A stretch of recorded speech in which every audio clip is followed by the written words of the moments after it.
Today on Investigate TV Plus, one pediatrician caring for thousands of children, and some families drive nearly an hour just to see her. General practitioners, they're okay for general things, but if you have kids, you want somebody who can see about the kid. Their bodies are different. We take an in-depth look at the reality many families face in order to get their kids reliable care, and why pediatric doctors are getting harder to find. It scares me because in those other counties, I know there's premature births and premature babies that are needing the care. Then the price of a cross-country move. It costs one couple not just money, but a lifetime of memories. I don't have anything to give to my son now because it's not there anymore. How their retirement relocation turned into a months-long problem, plus the critical checks you can make before handing over your valuables. We're seeing all too often these situations where people's lifelong belongings are ending up in very strange places. And orchestrating hope. How one band is fulfilling a purpose far beyond the music stand. In-depth stories that inform and inspire. You're watching Investigate TV Plus. Millions of children in the United States live miles from their closest pediatrician, forcing families to drive hours for the care they need. I'm Lee Zurich. And I'm Tisha Powell. Over the past 2 decades, hospitals across the country have sharply reduced their capacity to treat children. And our investigation found many U.S. counties lack pediatricians. Reporter Andy Perotti takes an in-depth look at this care crisis and how it's straining the remaining providers. There's a church right down here we're gonna pass. Markeisha Hawkins takes us on a drive she knows like the back of her hand. I know everybody over here. Pointing out every church, farm, and home along the way. It's gonna be on your right-hand side. A 30-minute route out of town she's taken hundreds of times to care for her children. Her sons, Ethan and Logan, were both born prematurely.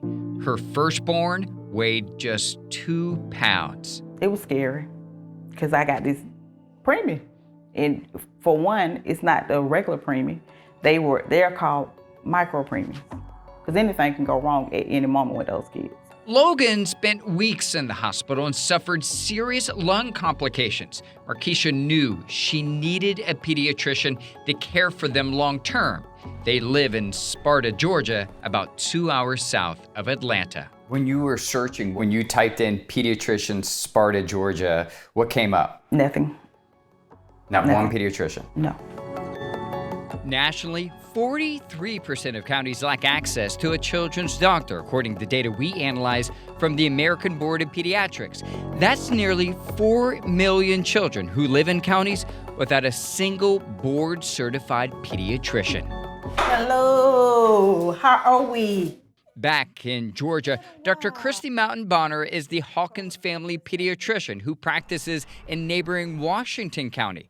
She's the only pediatrician in private practice there, caring for about 4,000 children. We'll be. Some families drive nearly an hour to see her. It scares me because in those other counties, I know there's premature births and premature babies that are needing the care. And sometimes I find in rural communities, there are issues with transportation. There are issues with finances to fund transportation. A study published by the American Academy of Pediatrics reveals a compounding problem. More hospitals are dropping pediatric services altogether, disproportionately affecting rural areas. Dr. Kenneth Michelson authored the study. What we found was that hospitals have become less capable at taking care of kids over time. More than half of rural units actually closed over a 15-year period, which is just amazing and huge. And in your opinion, what's the impact on children's health in those communities? First is that if you're in a community, most likely pediatric hospital care is getting farther away from you. So if your child is really sick and needs to be hospitalized, you are likely to need to travel farther for that. I think the second clear impact is that it makes the overall system more brittle. I'm listening to your heart. General practitioners, they're okay for general things. But if you have kids, you want somebody who can see about a kid. Right. They're different. Their bodies are different. If you retire today and no one replaced you, what would be the impact to this community? I think it would be great in terms of, because I think you would have a situation where patients are scrambling to find someone to see their child quickly. And I think the scramble would be too large for the other practice to take on. No pediatricians, no doctor, no urgent care. After a long road to recovery, Markeisha's sons are now healthy and thriving, and she credits their pediatrician who was there every step of the way. If you didn't have Dr. Mountain, where do you think your kids would be as far as? I cannot imagine without Dr. Mountain. Long sound clear. Don't even make me think about it. I can't. To address the shortage, Georgia offers medical students tuition reimbursement up to $150,000 if they work in rural, underserved communities for at least 4 years. Technology can also expand access to care. Dr. Michelson said increased use of telehealth for routine and emergency care can help bridge the gap. Rural communities also lack maternity care. A 2024 March of Dimes report found more than a third of U.S. counties did not have a single birthing facility or provider that specializes in the care of pregnant women.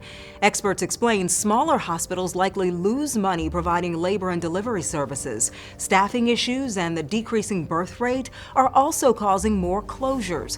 But they warn cutting access to that care can have consequences. People can't make their appointments. Care falls through the cracks. Preventable things are missed. Doctors say access to and the quality of maternity care can affect health outcomes. The March of Dimes finds women with low access to maternity care experience higher rates of preterm birth. Still ahead, a family's memories scattered along the roadside. I mean, you just wiped out an entire family history life. We break down what experts say you should consider before hiring movers. Then later, bringing a piece of American history back to life. And it's for people to come and be inspired, all generations, so that everybody understands the sacrifices made for our freedom. Discover the dedication and craftsmanship it takes to get a World War II bomber back in the sky. You can watch Investigate TV Plus anytime online. Just subscribe to our YouTube channel at Investigate TV. You can catch stories and full episodes.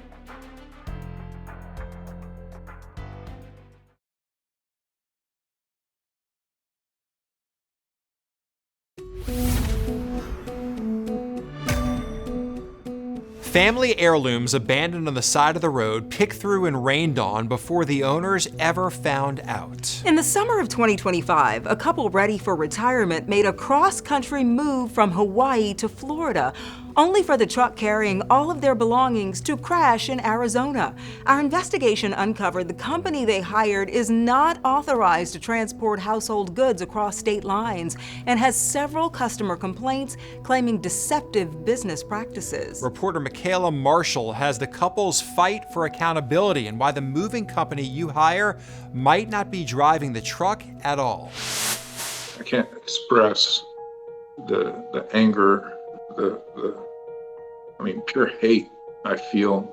A cross-country move went horribly wrong for Bert and Alejandra Wing. I mean, you just wiped out an entire family history life. Irreplaceable possessions, family heirlooms dating back centuries, military awards, photo albums, seemingly lost forever. I'm really sad that I don't have anything to give to my son now because it's not there anymore. The Wings paid $12,250 up front, entrusted what's advertised as a professional moving service to help them kick off retirement. They've been a nightmare from the start. Here's how we got here. According to the Wings contract, emails, and texts with AMS Transport LLC, everything they own was picked up in Honolulu, Hawaii on July 10th, with a promise of delivery to their new home in St. John's, Florida, within 4 to 8 weeks. But their belongings weren't loaded onto a ship until September 17th. It reached the Los Angeles port on September 26th. Then on October 6th, A text said their household items were in a warehouse in Las Vegas, Nevada. That same day, a Penske truck was rented in Decatur, Georgia by a different company. 2 days later, that truck ended up in Prescott Valley, Arizona, towing the Wings' personal effects.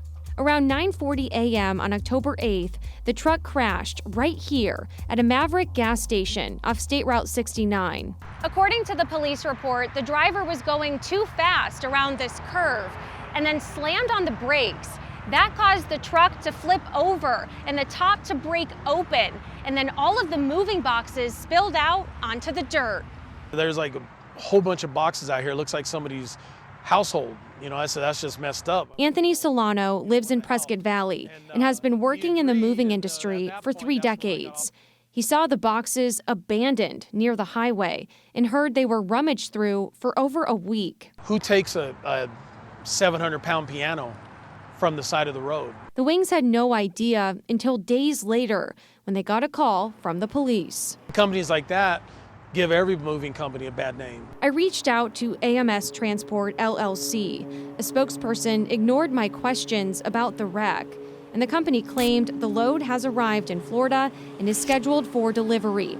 There's no way AMS Transport cannot know what's going on at this point. It's impossible. Moving companies that operate across state lines are required to register with the Federal Motor Carrier Safety Administration.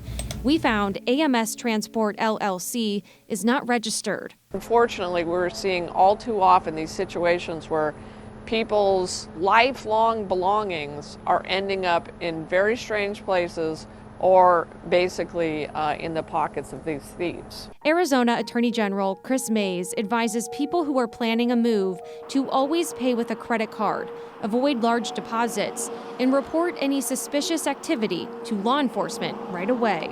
Do your homework, make sure you cross-check them with BBB, make sure you insure your load. If you could go back and plan this move again, what would you have done differently? I would have moved it myself. Police said the driver of the truck did get a citation but did not show up for his first court date. We also reached out to the rental truck company Penske, which told us since the crash, it has not been able to get in touch with the driver or the third-party company that rented the truck. One bright spot, the Wings said a couple of gas station employees in Arizona shipped them some of their belongings. Still ahead, beyond the lively beat. How one band is using their performances to unlock opportunities for families in need.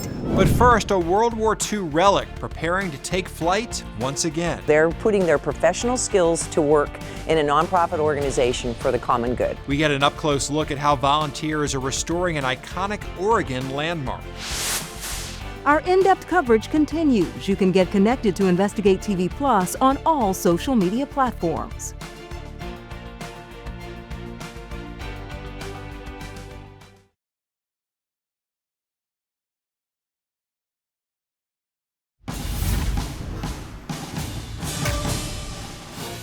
Nicknamed the Flying Fortress, during World War II, the Boeing B-17 bomber became a symbol of American might. Known for its weapon system and reliability when damaged, the aircraft dropped more bombs than any other in U.S. service at the time. More than 12,000 were produced, but by the end of the war, the B-17 was pulled from the front lines, surpassed by newer technology. While many are on display in museums worldwide, a few can still fly. Inspired by America's 250th birthday, volunteers outside Portland are hoping to bring another bomber back to the skies, one that spent decades as an iconic Oregon landmark. Reporter Joe Vithiathil gives us an up-close look at the restoration of the Lazy Lady. There's fix-me-ups, there's passion projects, and then there's what's happening in the Salem aircraft hangar. It's way bigger than just restoring a plane. This is what's supposed to be there. What you see is one of the most unique restoration projects that you will likely ever see. This is the Lazy Lady, a B-17 bomber that for nearly 7 decades was the iconic site along McLaughlin Boulevard in Milwaukee. When I moved to Portland, I saw that plane sitting by the side of the road and I went, Who did that? Turns out the who was the grandfather of her future husband, Jason Scott, who I interviewed back in 2012. As long as I can remember anything, I've been involved with it in one capacity or another. Jason's grandfather, Art Lacey, purchased the B-17 back in 1947. It was a surplus plane left over following World War II. Art wanted to use it essentially as a giant billboard for his Milwaukee gas station. So he bought it, flew it from Oklahoma to Troutdale, and then because he didn't have the permits, drove it to Milwaukee in the middle of the night. For 67 years, it sat proudly high atop the Bomber gas station and later the Bomber restaurant. And a lot of people drove there on a Sunday afternoon because it was kind of cool, right? You go to the Bomber for gas, and then maybe you go out for a burger. But all that time sitting in the Oregon elements took its toll on the lady. So it was disassembled, and now it's being restored by a group of volunteers like Jerry Duggar, who was once an aviation mechanic in the Navy. A neighbor of mine brought me down here to the Veterans Coffee one day, and I fell in love with the plane and said, hey, I want to get back into airplanes, and they put me to work.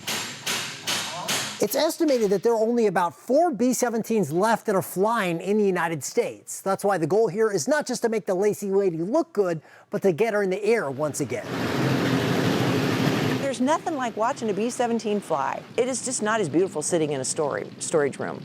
It needs to fly. The nonprofit B-17 Alliance built a whole museum around the restoration process, but again, the goal is not to make this a museum piece, but an actual flying aircraft, which makes it a much more challenging project. And it has to pass government regulations. Everything has to be done specifically to the exacting measure. You can't get anything off. Thankfully for the Lacey lady, donations have poured in to help fund her massive makeover.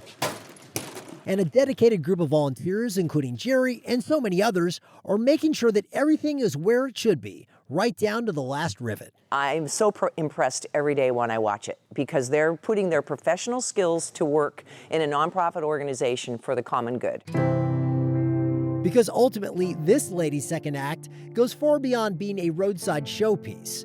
It's about honoring the millions of service members from our greatest generation, high above in the wild blue yonder. And it's for people to come and be inspired, all generations, so that everybody understands the sacrifices made for our freedom. Watching that story, those people are smarter than me because you see all that equipment. I'm like, where's that going to go? How do they do that? It's just incredible. It's so much work, but they are dedicated. They are dedicated, doing it for free, volunteers. We'll see it in the sky one day. Yes, we will. Up next, using every note to fuel a greater purpose. What we do is we support the Children's Hospital Transportation Fund. We meet a band dedicated to helping families access the care they need. You can watch Investigate TV Plus anytime streaming online. Get the app for Roku, Amazon Fire TV, and Apple TV. It's free to download.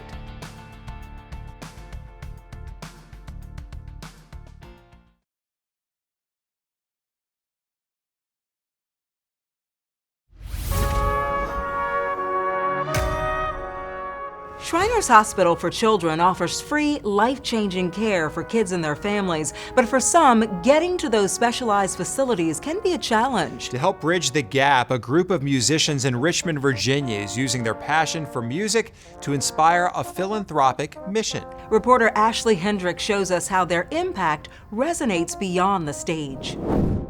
Let her rip, Tater Tip. For John Strinsom, there is joy in finding the right tune. John leads a group of Shriners, better known as the Sauerkraut German Band. Here's trombonist Chris Frone, who says there's much more to it than just rehearsals and performances. Here what we do is we support the Children's Hospital Transportation Fund. So we take the children that need help and we drive them all over to whatever hospital they have to go to. There are over 20 Shriners hospitals nationwide where children are treated for orthopedic and burn conditions at no cost to families. It's that mission and passion for music that keeps this band going year after year. I joined Akka Temple Shrine in 1982. The 86-year-old has proudly played the tuba for half of his life, 43 years. He was introduced to music at a young age by his mother, who taught music, but he wouldn't play until later. Unfortunately, my willpower beat hers, but I finally got started with it in high school. He took time off from the brass instrument while serving in the U.S. Air Force. When he finally returned home and picked up the tuba, it was like he never missed a day. I especially love the tuba because it's like when you play tuba, that sound is inside you. It resonates. Yeah, it just feels good, doesn't it? A feeling that gets even better knowing that children in need of treatment have one less thing to worry about. To date, the Sauerkraut German Band has raised $40,000 for the Shriners Hospital for Children Foundation. Chris gives much credit to John, who keeps the band in melody on and off the stage. John's commitment to the band over the years, he says, gives him a sense of purpose. I like to belong. I like to be helpful and make a difference. Using kindness as an instrument puts us all on one accord. And that's it for us on Investigate TV Plus. I'm Tisha Powell. And I'm Lee Zurich. Thanks for watching. On the next Investigate TV Plus, for patients living with Parkinson's disease, even the simplest movement can be a struggle, but cutting-edge technology could reshape the future of care. AI by itself isn't treating the patient. The person who's still treating the patient is us, the neurologist. We examine the use of artificial intelligence in the treatment of Parkinson's and how it's already improved the life of some patients.